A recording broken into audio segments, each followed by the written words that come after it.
right, look what I got. Normally I would have lights quite a bit lower, and even that, I'm not so sure after a 24-hour trip in darkness.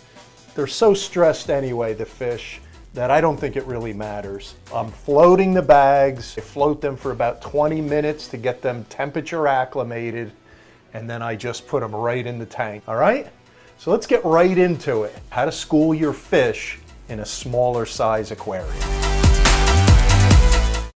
All right, guys. The first thing you want to do when you attempt to school fish in your aquarium is do a little research. Check out the species that you want to school and see what their behaviors are, see what they like to eat, all the things that you feel you would need to know to be successful. All right, so they're in there, guys. Let's go take a closer look, and I'll explain to you what I got going and why the methods I use give you a better chance of a successful school in your tank. Okay, why blue-green chromis? Guys, a school of blue-green chromis is one of the most beautiful things in a reef tank that I've ever kept, and that's just my opinion. I've schooled blue-green chromis in 55 and 250 gallons, and I was more successful in the 55 gallon than I was in the 250. What I found is it's not so much the size of the tank, but it's the techniques that you use to accommodate the fish behavior, even in a smaller size tank like 55 or in my case 75 gallons.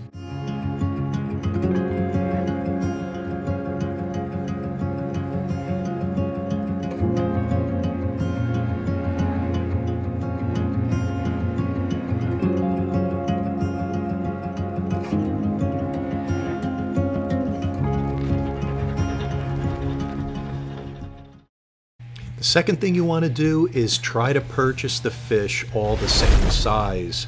When I had one in the school that was quite a bit larger than the others, that became the dominant fish and began to harass and kill off the smaller ones one by one.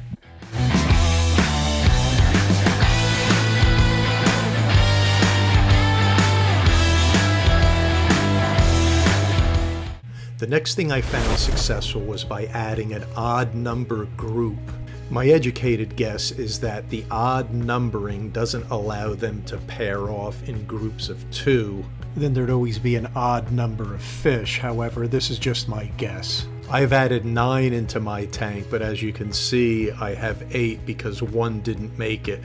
I noticed it had some scale damage and was very weak, and it got too close to the MP10 and got sucked right through it.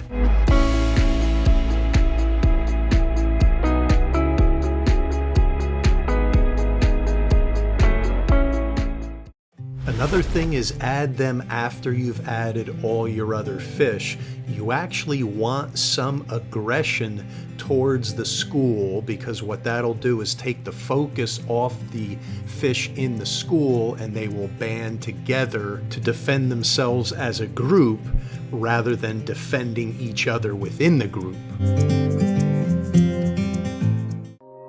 This might be a tough one for some of us, but it's a good idea to feed more than twice a day with a school of chromis.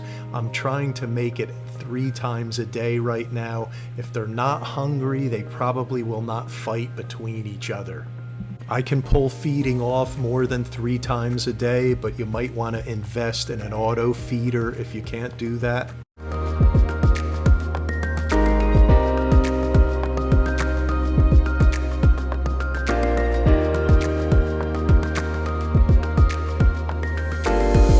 Blue-green chromis is an omnivore, so it'll eat mostly meaty foods, frozen or dry. I fed them pellets, and they'll also eat some herbivore-based foods.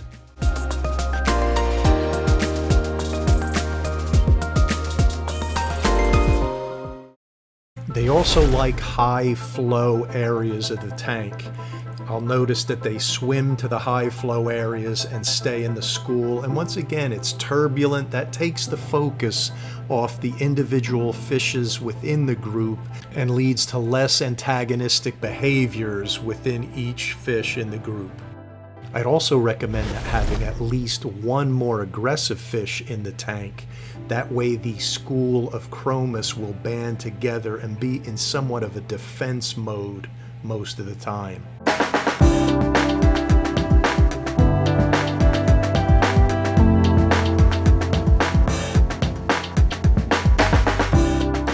You can also go as far as adding new Chromis if some of the old ones die off, and this maintains the stability of the group.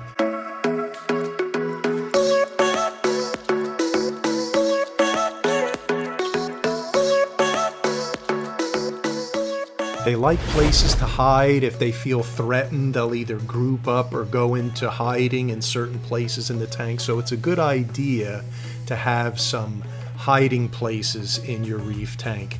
In the wild, they love to hide among the Acropora. Now, if we don't have that, they still will find a place to hide in the live rock, under other coral, so that should be one thing you want to consider.